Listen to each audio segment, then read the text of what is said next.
तो हेलो दोस्तों, आज हम पढ़ने जा रहे हैं class 12 chapter number 2 electrostatic and potential के कुछ और टॉपिक। हमने लास्ट वीडियो में बहुत सारे टॉपिक डिस्कस करे थे, जैसे कि इलेक्ट्रोस्टैटिक पोटेंशियल एनर्जी डिफरेंस और हमारा पोटेंशियल डिफरेंस के बारे में हमने बहुत सारी चीज़ें पढ़ी थी। एक बार पहले हम छोटा सा उसको रिवाइज करेंगे और फिर हम आगे बढ़ते हैं। इलेक्ट्रिक पोटेंशियल किसे कहते हैं, इस चीज़ को हम समझते हैं। ठीक है, तो देखिए इलेक्ट्रिक पोटेंशियल डिफरेंस जो था उसको हमने ऐसे कुछ पढ़ रखा था कि जो डेल्टा वी से लिखते थे हम उसको, और वो बराबर होता था जो एक्सटर्नल फोर्स के द्वारा वर्क डन किया गया अपॉन में क्यू नॉट टेस्ट चार्ज के मैग्नीट्यूड के बराबर। ठीक है, कुछ इस तरीके से हमने पढ़ा था। उसको हमने लिखने के तरीके भी देखे थे, बहुत सारे ए पॉइंट से बी पॉइंट तक जहाँ तक हम उसको लेके जाते थे। ठीक है, और उसके बाद यहाँ पे हम लिखते थे F external force into D R upon में क्यू नॉट। इस तरीके से हमने बहुत सारे फॉर्मूले ही पढ़े थे। सिंपल सा अगर मैं आपको याद दिलाऊँ तो हमने क्या पढ़ा था, एक एक्सटर्नल फील्ड होती है, इलेक्ट्रिक फील्ड होती है, और हम एक चार्ज को इन्फिनिटी से यहाँ तक लेके आते हैं। इस फील्ड के अंदर एक फोर्स लगता है, इलेक्ट्रोस्टैटिक फोर्स, जो कि इस डायरेक्शन में होता है।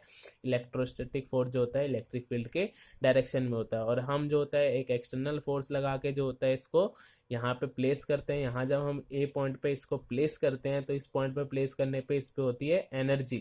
ठीक है, एनर्जी हमने पढ़ा था कि जितना हम फोर्स लगाएंगे और डिस्प्लेसमेंट होती जाएगी तो वर्क डन होगा, और यही वर्क डन जो होता है एज अ पोटेंशियल एनर्जी जो होता है इसमें स्टोर हो जाता है।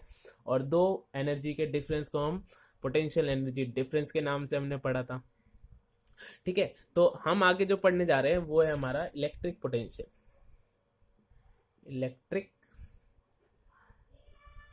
पोटेंशियल, ठीक है। देखिए इलेक्ट्रिक पोटेंशियल सिंपल सी चीज है, जैसे हमने पोटेंशियल डिफरेंस पढ़ा था वैसे इलेक्ट्रिक पोटेंशियल है। पोटेंशियल डिफरेंस था 2 पॉइंट्स के लिए, ठीक है, और इलेक्ट्रिक पोटेंशियल है सिंगल पॉइंट के लिए। देखो सिंगल पॉइंट कैसे होगा, एक इलेक्ट्रिक फील्ड है हमारे पास, सिंपल सा हम समझे तो एक इलेक्ट्रिक फील्ड है हमारे पास, और हम एक चार्ज को लेके आए इन्फिनिटी से ए पॉइंट पे। ठीक है, जैसे यहाँ पे मैंने आपको दिखाया, ए पॉइंट पे हम इस चार्ज को ऐसे लेके आए, और इस चार्ज जो है क्यू नॉट चार्ज होता है, इसको इस तरफ इलेक्ट्रोस्टैटिक फोर्स लग गया। इलेक्ट्रोस्टैटिक फोर्स जो था वो क्यू इंटू ई हो गया, ये इलेक्ट्रिक फील्ड की डायरेक्शन है।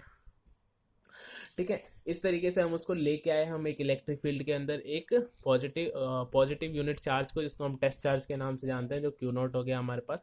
ठीक है, और इसके बाद अगर मैं सिंपली से बताऊं तो बहुत दूर इलेक्ट्रिक फील्ड से, बहुत दूर इन्फिनिटी पे इलेक्ट्रिक फील्ड की वैल्यू ऑलमोस्ट जीरो हो जाती है, तो वहां पे हमारा कोई भी पोटेंशियल नहीं होता, उसको हम जीरो ले लेते हैं। ठीक है, तो यहाँ कोई भी पोटेंशियल नहीं होगा, इसको हमने जीरो ले लिया।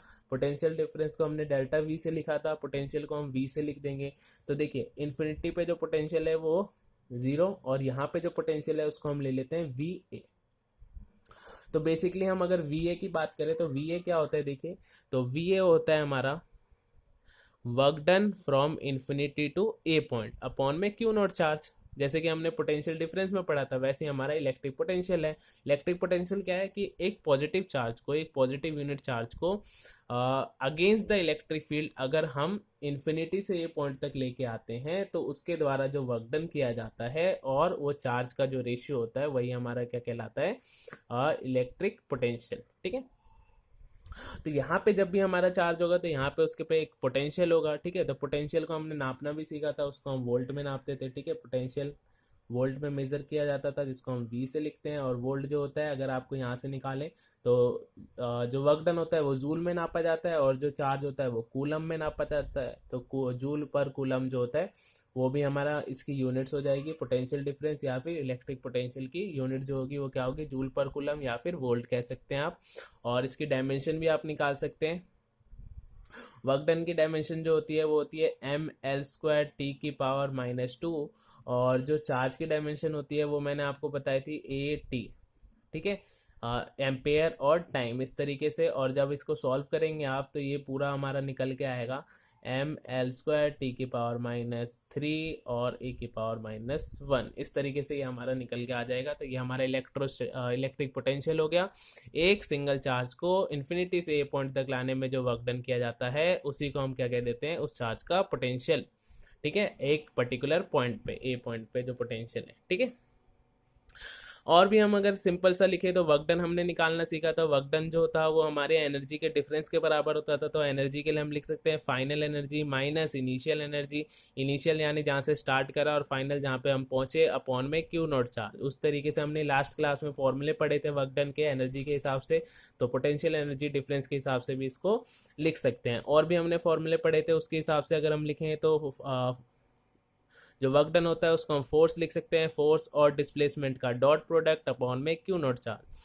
और हम ये जानते हैं कि जो एक्सटर्नल फोर्स होता है वो हमारा इलेक्ट्रोस्टैटिक फोर्स के अपोजिट होता है, यानी उसको नेगेटिव में भी हम लिख सकते हैं इलेक्ट्रोस्टैटिक फोर्स के फॉर्म में। ये कहाँ से कहाँ तक था, इन्फिनिटी से ए पॉइंट तक। ठीक है, तो ये इन्फिनिटी से ए पॉइंट तक ऐसे हम निकाल सकते हैं। अब देखिए ये डी आर करके लिख देते हैं इसको एक्स की जगह, या एक्स भी लिख सकते हैं। मेनली वो डिफरेंस जो वहाँ से डिस्टेंस जो होगा यहाँ से लेके यहाँ तक का डिस्टेंस, उसी को हम आर लिखते हैं यहाँ पे।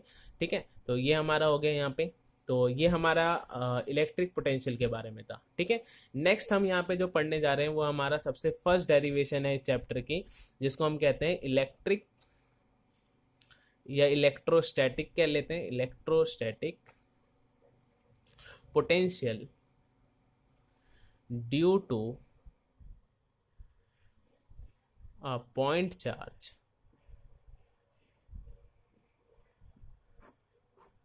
ठीक है, फाइंड क्या करना चाहते हैं, इलेक्ट्रोस्टैटिक पोटेंशियल फाइंड करना चाहते हैं एक पॉइंट चार्ज की वजह से। तो हमने यहाँ चार्ज ले लिया और इस चार्ज की वजह से क्या है, हम एक इलेक्ट्रोस्टैटिक पोटेंशियल फाइंड करना चाहते हैं। जैसे मान लीजिए हमने पी पॉइंट पे फाइंड करना है कि इस चार्ज की वजह से यहाँ पे कितना पोटेंशियल होगा। तो देखिए चार्ज पोटेंशियल फाइंड करने के लिए हमको टेस्ट चार्ज चाहिए होता है। टेस्ट चार्ज हम लेके आए, कहाँ से लेके आए इसको, इन्फिनिटी से।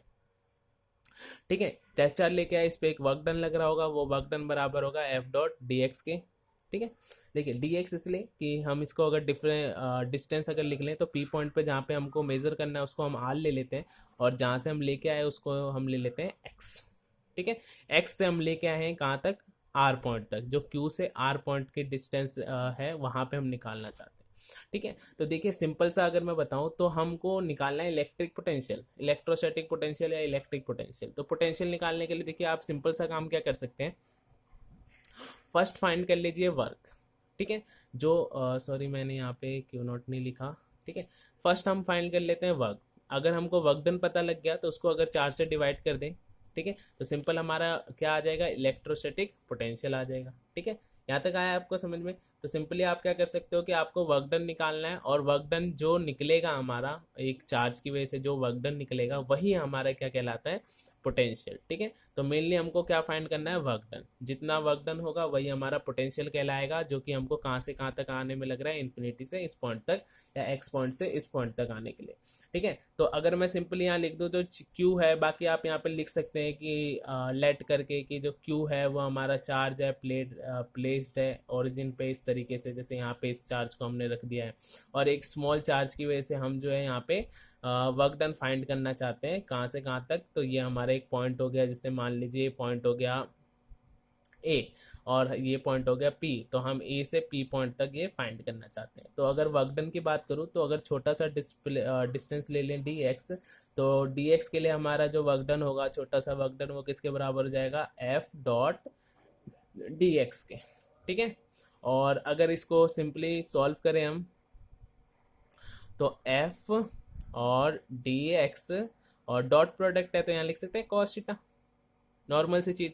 देखिए ये हमारा एक्सटर्नल फोर्स है, सिंपल से समझिए, एक्सटर्नल फोर्स है, एक्सटर्नल फोर्स इस तरफ लग रहा है और डिस्प्लेसमेंट भी इस तरफ, यानी कॉस थीटा की वैल्यू कितनी है, 0। ठीक है, तो कॉस थीटा 0 यानी डी डब्ल्यू की वैल्यू कितनी आ जाएगी, एफ डी एक्स इतनी आ जाएगी हमारे पास। डॉट प्रोडक्ट लगा दिया तो एफ डी एक्स लिख देते हैं सिंपल, तो एफ डी एक्स आ गई। ठीक है, एक चीज और समझिए, अगर इसको इलेक्ट्रोस्टैटिक फोर्स की फॉर्म में लिखना हो, इलेक्ट्रोस्टैटिक फोर्स जो होगा वो इस तरफ लगेगा ऐसे। ठीक है, क्योंकि इलेक्ट्रिक फील्ड पॉजिटिव के लिए इलेक्ट्रिक फील्ड किधर है, इस तरफ। ठीक है, तो इलेक्ट्रोस्टैटिक फोर्स भी इस तरफ लगेगा। अगर इसको इलेक्ट्रोस्टैटिक फोर्स के फॉर्म में लिखना हो तो हम ऐसे लिख सकते हैं, force of electrostatics into D x, पर कौन सा साइन, नेगेटिव साइन। यहाँ तक आया आपको समझ में? तो नॉर्मली आपने वर्क डन निकाल लिया, जितना वर्क डन होगा वही उसका पोटेंशियल कहलाएगा, क्योंकि पोटेंशियल, इलेक्ट्रोस्टैटिक पोटेंशियल की डेफिनेशन ही यही होती है, the amount of work done to bring a charge from infinity to a point. ठीक है, तो अमाउंट ऑफ वर्क डन निकालना है। अब कहाँ से कहाँ तक निकालना है, देखिए इन्फिनिटी से ए पॉइंट तक। इन्फिनिटी यानी कहाँ से कहाँ तक, एक्स से लेके, एक्स भी लिख सकते हैं या इन्फिनिटी लिख देते हैं, ठीक है। या मैं सिंपल इन्फिनिटी से कहाँ तक हमको फाइंड करना है, ए पॉइंट तक। ए पॉइंट का डिस्टेंस कितना है, ए पॉइंट सॉरी पी पॉइंट पे हमको फाइंड करना है, तो पी पॉइंट का डिस्टेंस कितना है, आर। ठीक है, ये हमारा वर्क डन। इंटीग्रेट कर देते हैं, इंटीग्रेट बोथ साइड, तो इंटीग्रेट करके हमारा क्या आ जाएगा, माइनस एफ इलेक्ट्रोस्टैटिक फोर्स है ये हमारा, इंटू डी एक्स। कहाँ से कहाँ तक हमको फाइंड करना है, इन्फिनिटी से ए पॉइंट तक। और ए पॉइंट कह रहा हूँ बार बार मैं, सॉरी। तो आर तक हमको निकालना है, तो आर लिख दिया हमने, इन्फिनिटी से आर तक। ठीक है, इसको सॉल्व करते हैं। तो टोटल हमारा जब वर्क डन निकालेंगे तो वर्क डन आ जाएगा हमारा इस तरफ, इस तरीके से ये आ जाएगा हमारा इन्फिनिटी से आर पॉइंट तक, और इस तरफ हमारा वर्क डन था माइनस, और इधर हमने क्या लिखा था, एफ और डी एक्स। ठीक है, एफ और डी एक्स लिखा था हमने, तो इन्फिनिटी, और ये हो गया हमारे पास आर पॉइंट। ठीक है, और एफ, एफ यानी फोर्स, और डी एक्स। ठीक है, अब इसको सॉल्व कर लेते हैं जरा जल्दी जल्दी। तो इन्फिनिटी आ गया, आर आ गया, माइनस आ गया, फोर्स हमारा इलेक्ट्रोस्टैटिक फोर्स था, देखिए कहाँ से कहाँ तक है। तो इलेक्ट्रोस्टैटिक फोर्स है हमारा Q1 Q2, Q1 है हमारा Q और Q2 Q नॉट। ठीक है, तो कुछ इस तरीके से आप लिख सकते हैं इसको। फोर्स हो गया हमारे पास, तो इलेक्ट्रोस्टैटिक फोर्स जो है उसको हम सिंपली लिख सकते हैं 1/4 पाई एक्साइलम नॉट। ठीक है, के Q1 Q2 upon are square था। Q1 है हमारे पास, Q2 है हमारे पास टेस्ट चार्ज, टेस्ट चार्ज है हमारे पास, देखो Q1, और ये हो गया Q2 है हमारे पास टेस्ट चार्ज, ये हो गया Q1 Q2 अपॉन में आर स्क्वायर। आर होता है डिस्टेंस दोनों के बीच का, दोनों के बीच का डिस्टेंस देख लेते हैं, यहाँ से यहाँ तक का डिस्टेंस कितना है, एक्स, तो इसको लिख देते हैं एक्स का स्क्वायर। ठीक है, और ये हो गया डी एक्स। जरा इसको और सॉल्व करते हैं। इन्फिनिटी से आर पॉइंट तक जो वर्क डन होगा उसको टोटली कह सकते हैं, यहाँ से यहाँ तक देखो, इन्फिनिटी से लेके आर पॉइंट तक जो वर्क डन होगा वही टोटल होगा, तो इसको टोटल के हिसाब से हमने लिख दिया W। ठीक है, इसके बाद देखिए W is equal to minus times infinity to r, ये हो गया 1/4 पाई एक्साइलम नॉट Q। और देखो Q नॉट होता है टेस्ट चार्ज, उसका मैग्नीट्यूड कितना होता है, test charge is unit positive charge. ठीक है, तो इसीलिए इसका टेस्ट यूनिट हो गया, उसकी मैग्नीट्यूड हो गया 1, और ये एक्स का स्क्वायर अपॉन डी एक्स। ठीक है, अब देखते हैं जो जो चीज़ें कांस्टेंट है उसको बाहर निकाल लेते हैं। माइनस आ गया, 1/4 पाई एक्साइलम नॉट आ गया बाहर, और ये इन्फिनिटी टू आर हो गया, और ये यहाँ पे बचा 1/x² और dx। ठीक है, ये सारी चीज़ें जो थी वो बाहर आ गई हमारे पास इस तरीके से।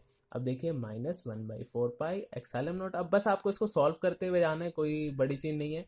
और ये x है, ऊपर जाके इसकी पावर हो जाएगी -2dx। अब हमने एक चीज़ पढ़ रखी है कि x की पावर n अपॉन में, x की पावर n का अगर इंटीग्रेशन करेंगे तो ये कुछ ऐसा हो जाता है, x की पावर n+1 अपॉन में n+1, इस तरीके से इंटीग्रेशन करी थी हमने। आपने सीखी होगी इंटीग्रेशन थोड़ी बहुत, आपके कुछ चैप्टर भी हैं आप मैथ्स में, उसमें भी आप सीख सकते हैं। तो सबसे पहला फॉर्मूला जो आपको पढ़ना है उसी को हमने यहाँ पे पुट कर देंगे, तो ये आ जाएगा -1/4 पाई एक्साइलम नॉट, और ये हो जाएगा इन्फिनिटी टू आर, और ये हो जाएगा हमारा x की पावर -2+1 अपॉन में -2+1। ठीक है, और सॉरी इंटीग्रेशन हमने कर दी, तो लिमिट्स लगा देंगे, सिर्फ इसको हटा देते हैं साइन। लिमिट्स कहाँ से कहाँ तक है, देखिए इन्फिनिटी से आर तक है, इसको हमने पुट कर दिया।